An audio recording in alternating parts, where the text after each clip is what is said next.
Assalamualaikum warahmatullahi wabarakatuh.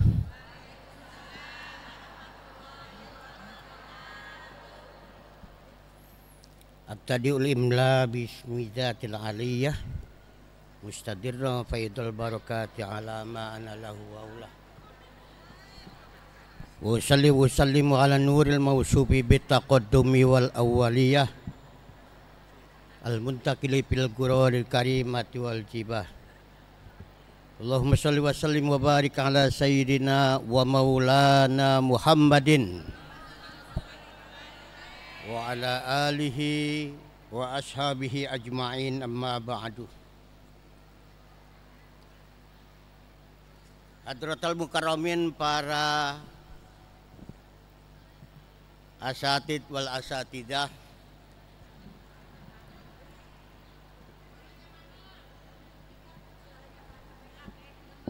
bapak-bapak yang insya Allah dan ibu-ibu yang insya Allah dirahmati oleh Allah Subhanahu wa Ta'ala, yang mesti dipegang juga sih ini.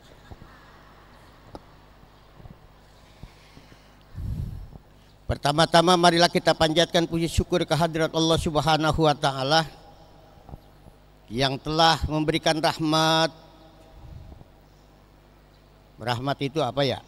Kemarin rahmat itu apa? Rahmat kasih sayang. Dan mudah-mudahan rahmat ini sampai kita ini mendapatkan surganya Allah Subhanahu wa Ta'ala. Bab rahmat di dunia ini kita mendapatkan anugerah dari Allah untuk senantiasa kita beribadah kepada Allah Subhanahu wa Ta'ala, itu rahmat. Dan di antara rahmat juga bahwa kita ini senantiasa mau ngaji, itu juga rahmat dari Allah. Orang yang malas ngaji kan sebetulnya orang yang saya cenderung kalau itu rahmatnya itu ditunda atau nggak dapat rahmat. Kalau orang yang nggak ngaji, ada orang nggak ngaji itu ditunda atau tidak mendapatkan rahmat kalau nggak ngaji. Tapi alhamdulillah ibu-ibu dan suaminya mendapatkan rahmat dari Allah Subhanahu wa Ta'ala. Kalau suaminya tidak mendapatkan rahmat dari Allah, pasti ibu-ibu semuanya dilarang oleh suaminya. Karena suaminya mungkin kerja, tapi suaminya tetap mendapatkan rahmat dari Allah, maka ibu-ibu semuanya diizinkan oleh Allah oleh suaminya. Ini semua merupakan anugerah dari Allah Subhanahu wa Ta'ala, bahwa sampai saat ini negara dan bangsa ini subur, makmur, dan aman. Padahal negara kita falsafahnya bukan berdasarkan Islam,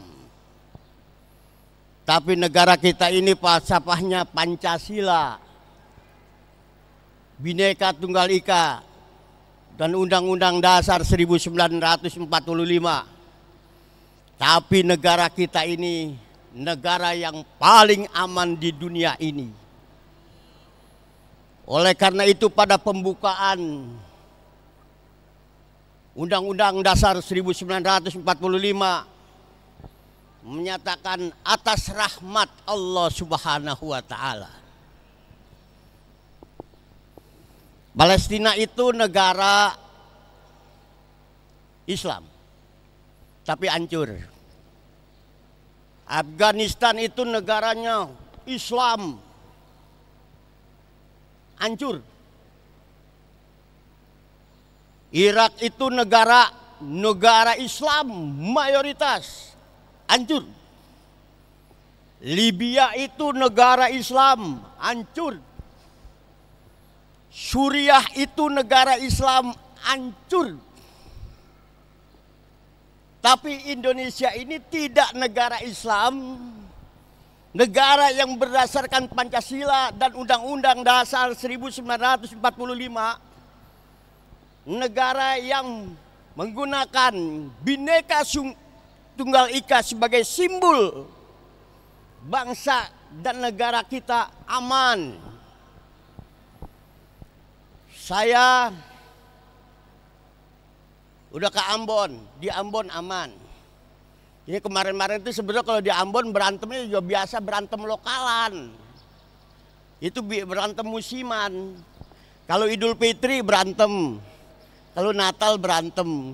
Jadi anak-anak muda, kalau Idul Fitri misalnya orang takbir, Allahu Akbar, Allahu Akbar, sengaja dia bawa apa? Dia bawa obor, dia bawa senjata, orang takbir diajakin berantem.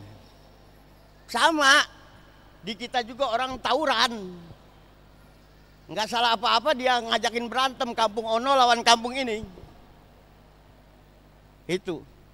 Nah giliran orang Natal, ya orang Islam, dia lagi nyanyi. Haleluya, haleluya. Diajakin berantem.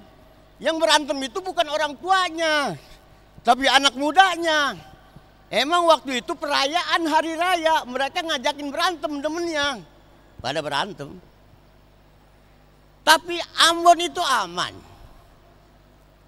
Nusa Tenggara Timur aman.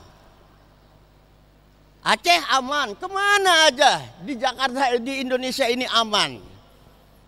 Tapi kita sekarang iseng-iseng kalau misalnya kita ke Suriah, kita ke Palestina, atau misalnya kita ke Afghanistan, bisa dibom kita. Ada 200 orang tahfidz yang ada di Afghanistan, tahfidz lagi ngaji, lagi ngapal Al-Quran kayak begini, dibom, mati semua. Mati semua. Tapi kita ngaji sebebas-bebasnya, teriak sebebas-bebasnya.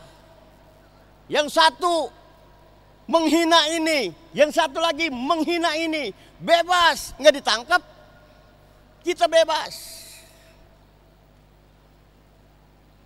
Di Malaysia itu kumpul-kumpul lebih dari jam 9 malam nggak boleh.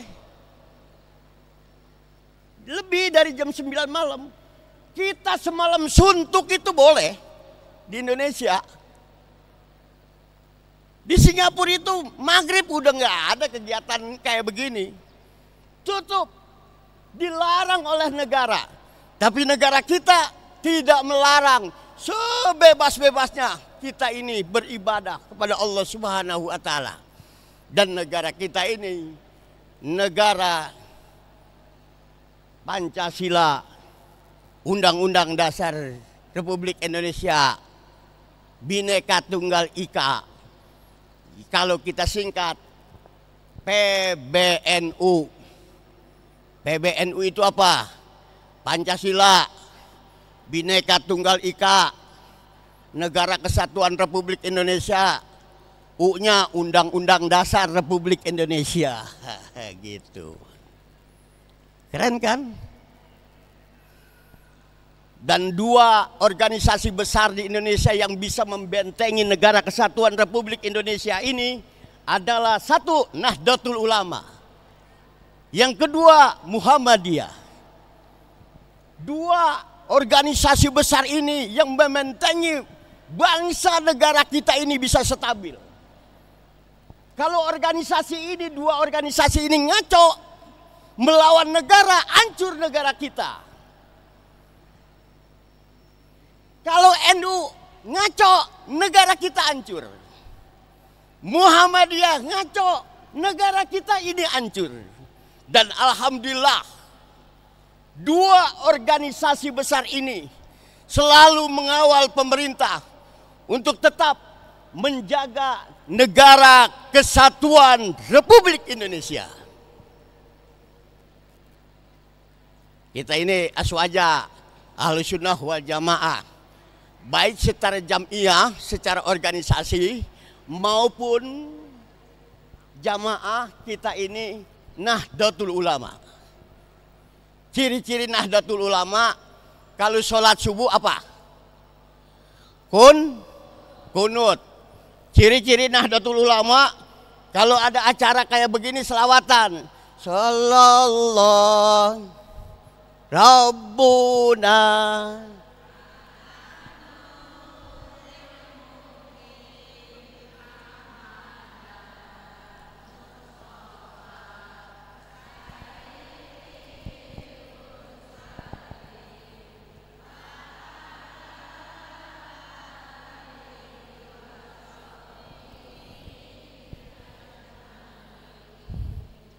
Wa ala ali. Nah, itu ciri NU. Orang yang marhaban pasti ciri NU. Yang lain nggak ada yang marhaban. Dari dulu ciri NU itu marhaban. Ya Nabi salam alaika.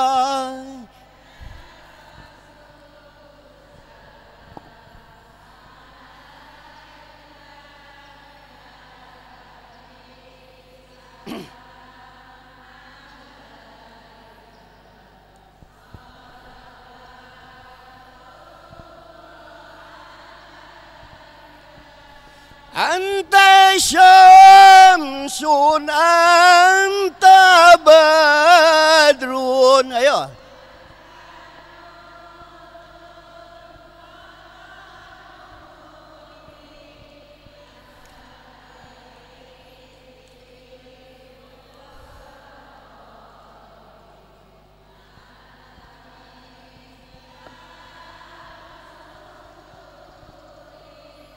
Ya Habibi ya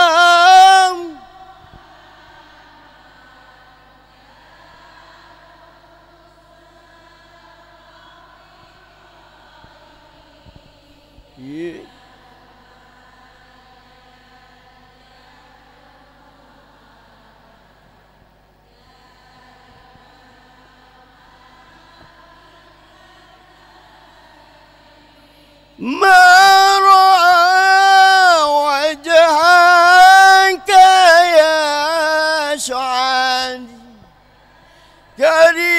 Karimal walidaini a'udzuka.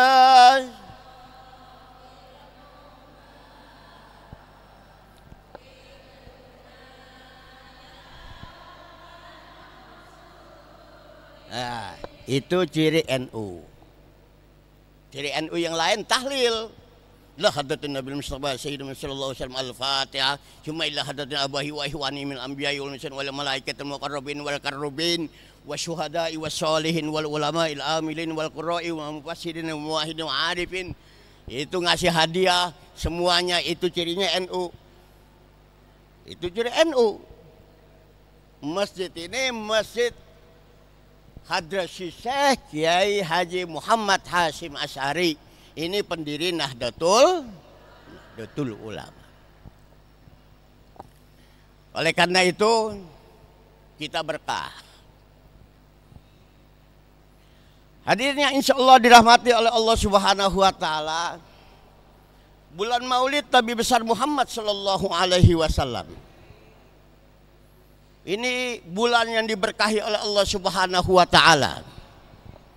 Akan tetapi kita harus ingat, ada beberapa hal yang harus kita ingat. Yang pertama, bahwa Maulid Nabi besar Muhammad Sallallahu Alaihi Wasallam adalah mengingat sejarahnya Nabi Muhammad Sallallahu Alaihi Wasallam. Hebatnya Nabi Muhammad itu bukan karena memang lagi udah dewasa. Ketika umur 25 tahun beliau menjadi nabi. Ketika umur 40 tahun beliau menjadi rasul. Tapi hebatnya Nabi Muhammad, rasul kita itu lahir ketika itu datang pasukan gajah yang dipimpin oleh Raja Abraha dengan pasukan bergajah-gajahnya banyak. Kalau udah gajah kan gede-gede, pasukannya kuat. Mereka itu pada saat itu negara manapun tidak akan berani melawan pasukan Abraha. Wah, yang gemuk-gemuk. Ketika Abraha mau menyerang sudah dilarang oleh kakek Rasulullah Shallallahu Alaihi Wasallam. Siapa? Abdul Manaf. Sudah dibilangin jangan dihancurkan Ka'bah. Maksudnya apa? Abraham pengennya orang jangan menyembah ke Ka'bah. Orang jangan datang ke Ka'bah. Datanglah ke aku. Aku ini Tuhanmu. Kata Abraham begitu. Tapi bersamaan dengan lahirnya Rasulullah Shallallahu Alaihi Wasallam, Abraham menyerang Ka'bah. Setelah nyerang Ka'bah, maka Allah Subhanahu wa Ta'ala mengutus burung ababil. Ya. Suratnya surat apa? Hah? Al-Fil. Mana bacanya? Alam taro kaifa fa'ala rabbuka bi ashabil fil. You know? Alam taroka. Apakah engkau tidak tahu?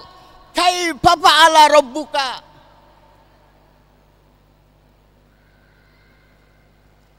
Apa yang dilakukan Allah terhadap fil, yaitu burung, terhadap pasukan gajah. Terhadap pasukan gajah.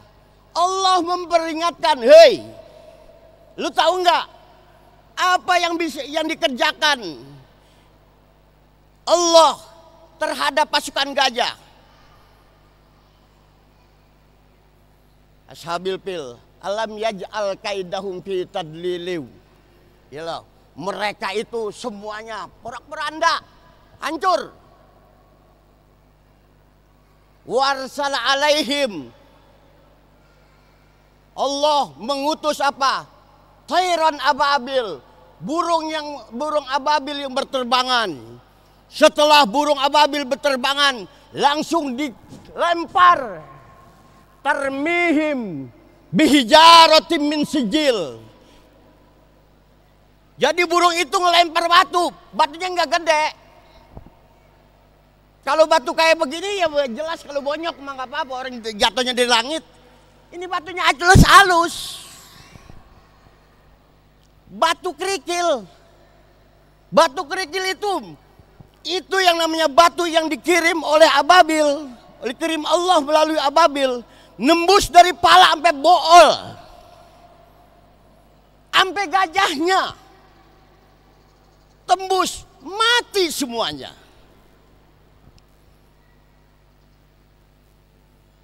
Karena batu itu batu dari neraka.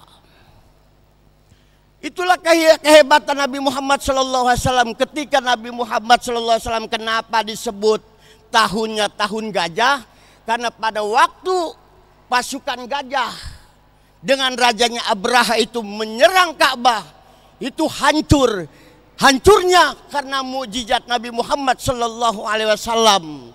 Maka pasukan gajah dihancurkan karena lahirnya Nabi Muhammad SAW.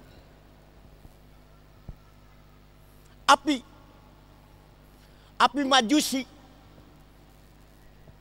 majusi, orang-orang majusi itu apinya udah ribuan tahun nggak pernah mati.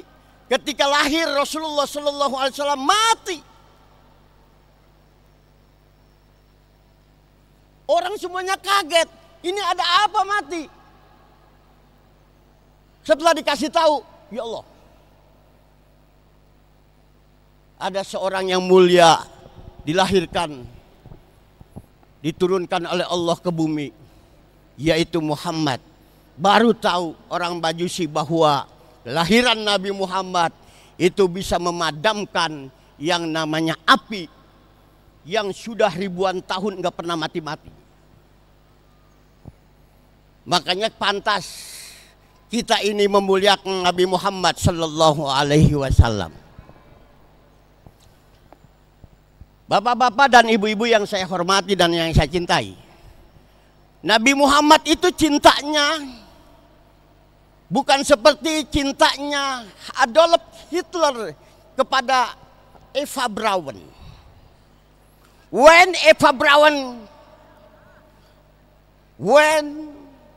Hitler is want to death, dia mau mati, itu yang namanya, itu Hitler kan orangnya galak.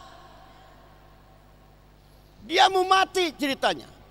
Yang mati dia itu pemimpin orang Jerman. Tapi ketika mau mati, dia enggak pernah ingat rakyatnya. Wahai rakyatku, wahai rakyatku. Malah ketika dia mati cuman ingat satu gacoannya, bukan bininya, orang yang dia cintai, cem-cemannya lah, iya kan, selingkuhannya. Pas dia mau mati apa? Pas dia mau mati dia bilang, lagi sekaratnya, Eva Braun, Eva Braun, Eva Braun is my love. Oh my love, Eva Braun. Dia bilang Eva Braun cintaku, Eva Braun cintaku. Itu adalah Hitler. Tapi Muhammad Rasulullah ketika meninggal hanya ditemani oleh anaknya Siti.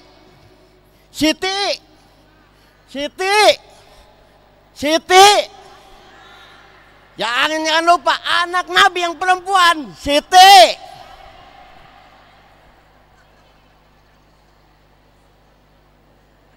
Siti Khadijah, istrinya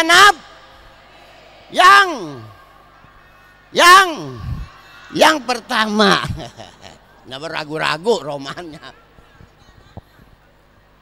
Bininya yang kedua Siti Ais, yang kesohor cuma dua itu. Ada Hafsah, iya kan? Ada Hafsah, ada Maria Kiptiah. Tapi Nabi mah kawinnya bukan mengen. Rasulullah mah kawinnya bukan mengen. Dia mah demen-demen tapi nggak mau ngomong. Dia mah aja.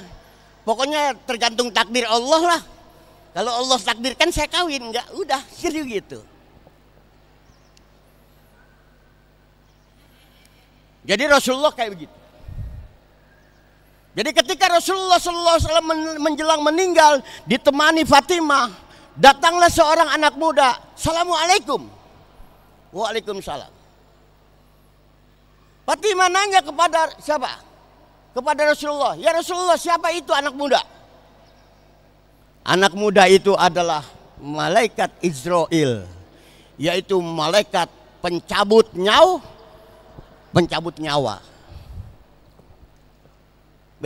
Malaikat pencabut nyawa mau nyabut nyawa Nabi Muhammad. Setelah itu Rasulullah nanya kepada malaikat Israel, ya malaikat pencabut nyawa, wahai malaikat Israel, saya itu kalau mati ada di mana? Nanya begitu, saya matinya ada di mana? Kata malaikat, engkau Muhammad, engkau matinya semua pintu surga dibuka, semua bidadari siap untuk nerima yang cantik-cantik. Semua malaikat siap untuk menerima. Tapi Rasulullah terakhir nanya lagi kepada malaikat Israel, wahai Malaikat Jibril pencabut nyawa. Saya tanya, umatku ada di mana? Umatku ada di mana? Orang yang menyintai aku, yang mencintai Rasulullah itu ada di mana? Ketika ditanya kayak begitu, dijawablah oleh malaikat Israel melalui usul kepada Allah. Sebelum umat-umat Nabi yang lain, umatmu yang pertama masuk surga semuanya. Kita semuanya yang masuk surga, baru umat-umat yang lain. Amin. Makanya jangan putus asa. Kalau jadi umat Nabi Muhammad, jangan putus asa. Dan jangan takut mati. Ya, jangan takut mati. Makanya kalau lagi sholat, harus kita bangun keridoan. Yang pertama, sholat kita ini harus meyakinkan bahwa sholat kita ini benar. Kehanan sekarang lagi umroh. Kita doakan sama-sama. Al-Fatihah.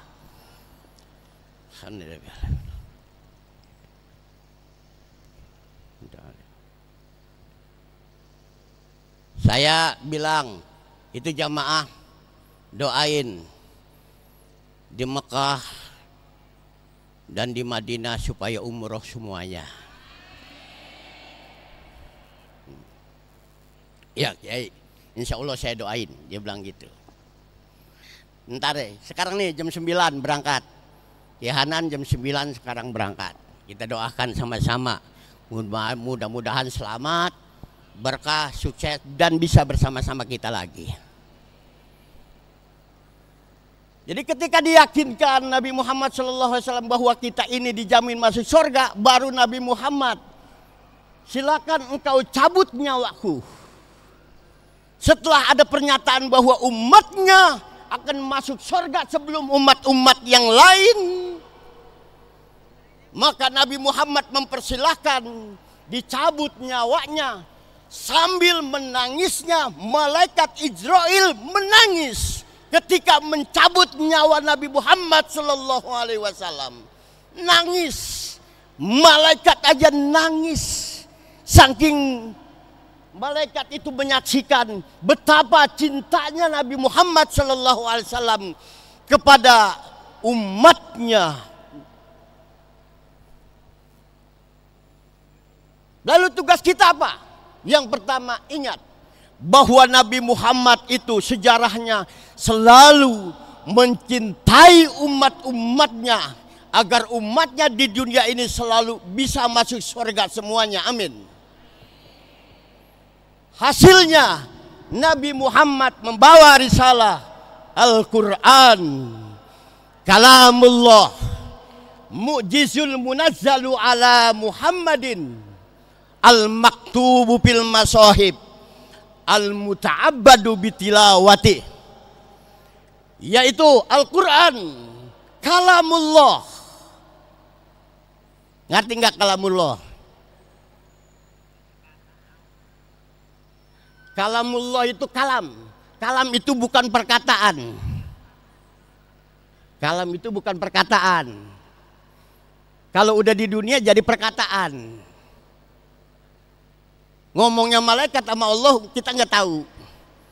Tapi setelah malaikat sampaikan kepada Nabi Muhammad, jadilah ikro, ikro, ikro, ikro.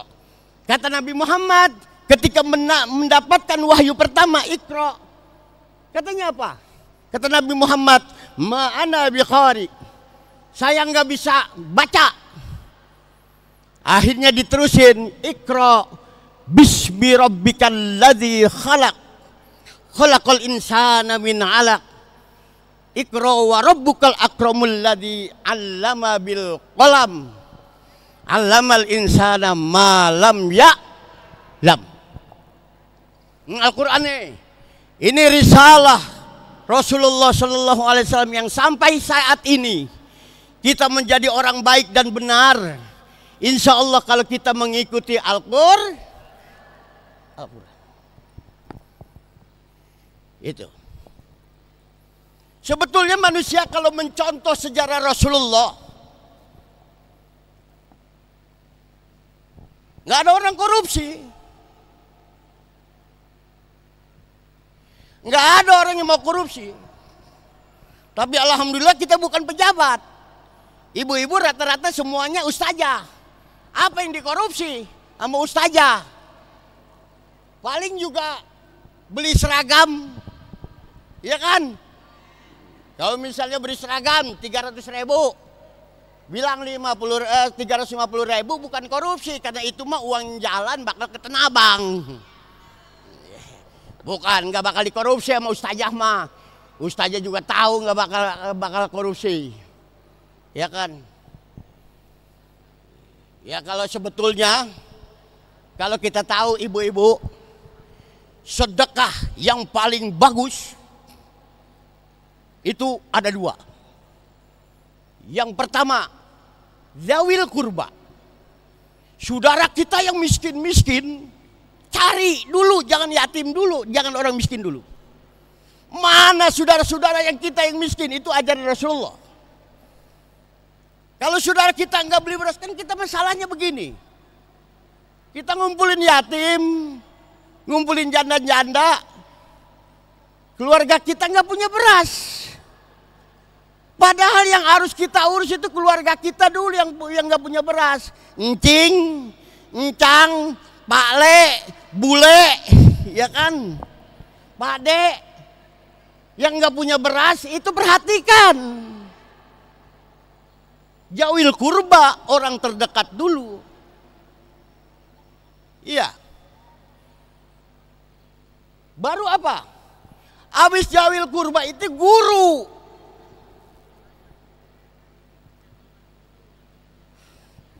Saya paling gedek nih. Kadang-kadang kita manggil penceramah. Dalam satu musim kita manggil penceramah. Penceramah dibayar 5 juta sampai 10 juta. Guru ngajinya sehari-hari cuma dapat fitrah doang. Waduh, itu muridnya pelit banget weh. Pantas kita kurang berkah. Kalau pengen berkah, gurunya jangan sampai berasnya habis. Launya jangan sampai launya habis. Guru perhatikan. Ini mah kadang-kadang penceramah dapat 10 juta, gurunya habis doa dikasih duit 10.000. Kelewatan. Nauzubillahi min dzalik. Itulah pelajaran sebetulnya dari Rasulullah Shallallahu Alaihi Wasallam. Rasul tetap mencintai dawil kurba.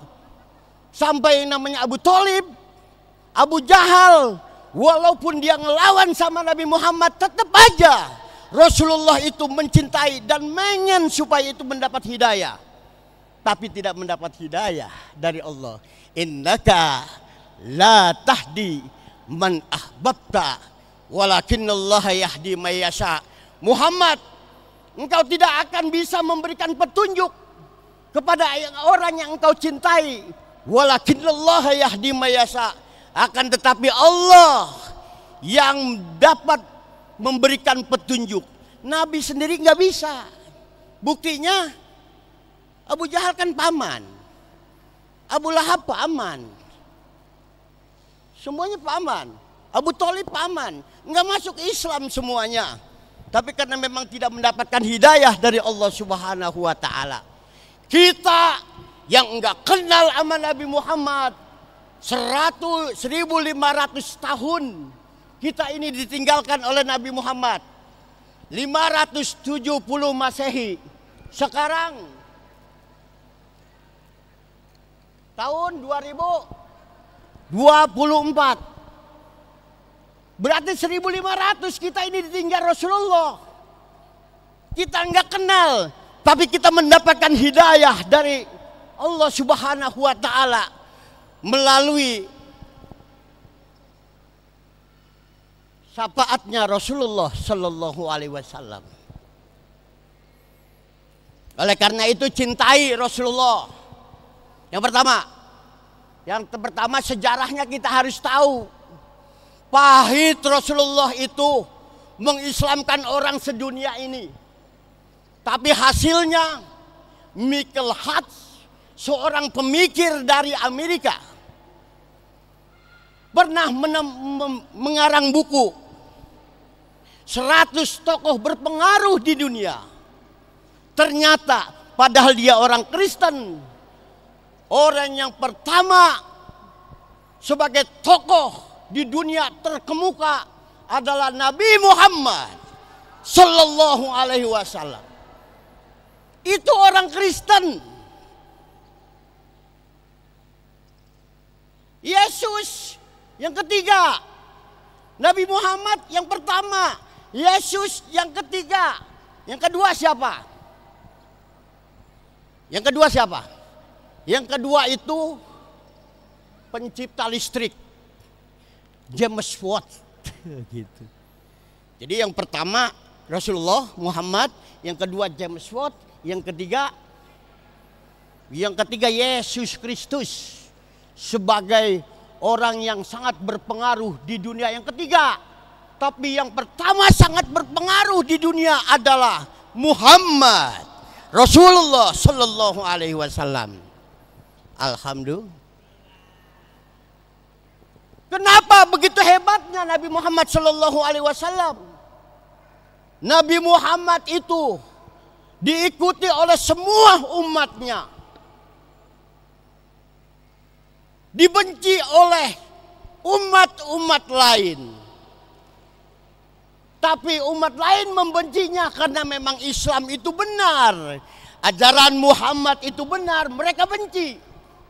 Orang yang membenci Nabi Muhammad adalah orang yang enggak demen dengan kebenaran. Makanya kalau di Amerika yang ngebom masjid apa? Sebetulnya bukan apa-apa. Mereka itu gelisah dengan kebenaran. Jadi yang namanya Nabi Muhammad itu diakui kebenarannya oleh umat-umat seluruh dunia. Kemarin Paulus kan datang. Katanya Paulus cinta kepada orang miskin. Dia itu belajarnya sama siapa? Belajarnya bukan sama Nabi Muhammad loh. Dia itu belajarnya sama ulama-ulama. Salah satu kitab yang ada di Vatikan, karangan Imam Ghazali, itu ada di Vatikan. Berarti Vatikan itu mempelajari karangan-karangan ulama-ulama Islam. Mereka itu belajar. Jadi kalau gimana sih? Kalau Nabi Muhammad kan nggak pernah jadi ini kan. Kalau Paus itu pernah jadi satpam. Paus pernah jadi satpam. Nabi Muhammad nggak pernah jadi satpam. Gitu. Tapi sama, Paus mengembala pabrik, Nabi Muhammad menggembala kambing. Gitu.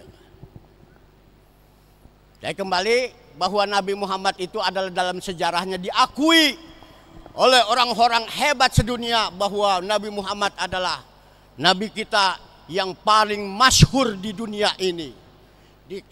Nabi Muhammad ditakuti oleh setan, oleh umat-umat di luar Islam, oleh presiden-presiden yang bukan Islam, takut semuanya. Kenapa orang-orang Israel memerangi orang Palestina? Kenapa? Karena mereka itu takut. Orang yang memerangi umat Islam di Palestina sebetulnya orang yang takut. Dia takut karena ada satu ancaman satu saat bahwa orang-orang Yahudi akan dikejar-kejar sampai mati. Tapi orang Palestina suruh pindah ke Indonesia, nggak mau. Kata orang Palestina, lebih baik saya mati di Palestina dengan iman dan ketakwaannya daripada saya harus menikmati negara lain sementara iman saya itu rendah. Itu orang Palestina. Itu yang kedua, kita jangan lupa sejarah. Yang ketiga, ikuti ajarannya. Mengikuti ajarannya cuma 3. Yang pertama, iman. Yang kedua, Islam. Yang ketiga, ihsan. Udah ikutin itu aja. Iman, Islam, ihsan, masuk surga udah. Kok gampang amat? Gampang. Iman, Islam, ihsan, masuk surga. Yang pertama iman kepada, yang kedua iman kepada malaikat yang keberapa? Yang 10 aja, yang banyak. Malaikat tuh banyak ribuan, ya kan? Yang pertama percaya kepada, yang kedua percaya kepada. Jangan lupa malaikat ada berapa? Malaikat muqarrabin ada 10. Apa? Jibril, Mikail, Bil Ijrail, Munkar wa Nakir, Raqib.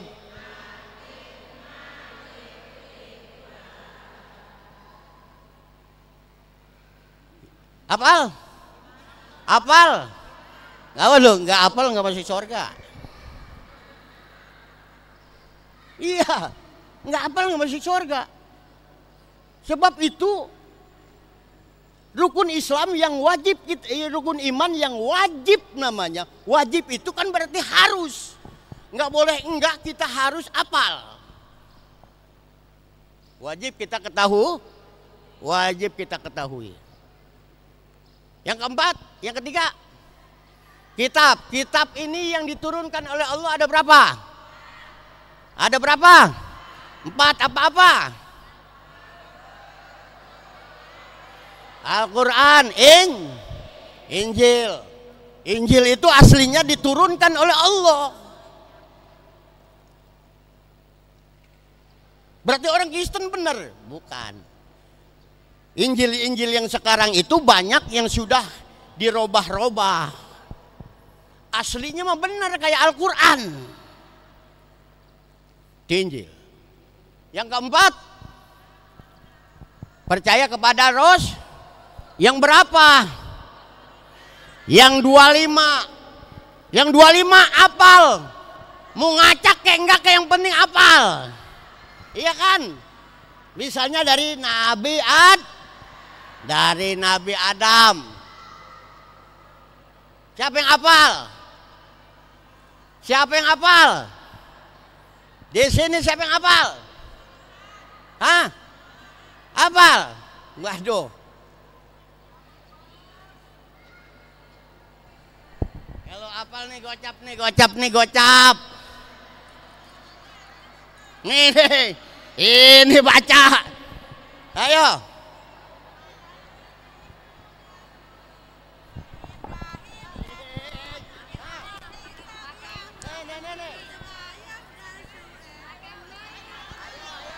Ayo.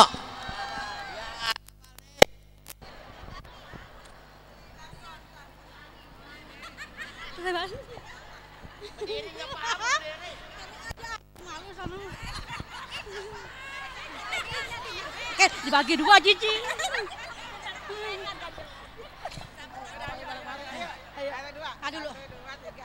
Adam, Idris, Nuh dan Hud, Saleh, Ibrahim dan Lut, Ismail, Ishak, Yakub, Yusuf, Ayub dan Su'eb, Musa, Harun, Zulkifli, Daud, Sulaiman, Ilyasa, Yusuf, Yahya, Isa, akhirnya Muhammad.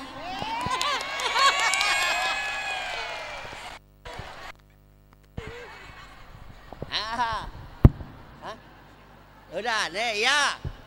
Satu lagi. Mana? Nyak, apelnya. Mak, apel, mak. Tadi siapa yang apal? Apal? Hah? Ya. Guru kita Kiai Haji Abdurrahman Soheh udah datang. Habis ini gantiin sama guru kita. Alhamdulillah guru kita dalam keadaan sehat walafiat.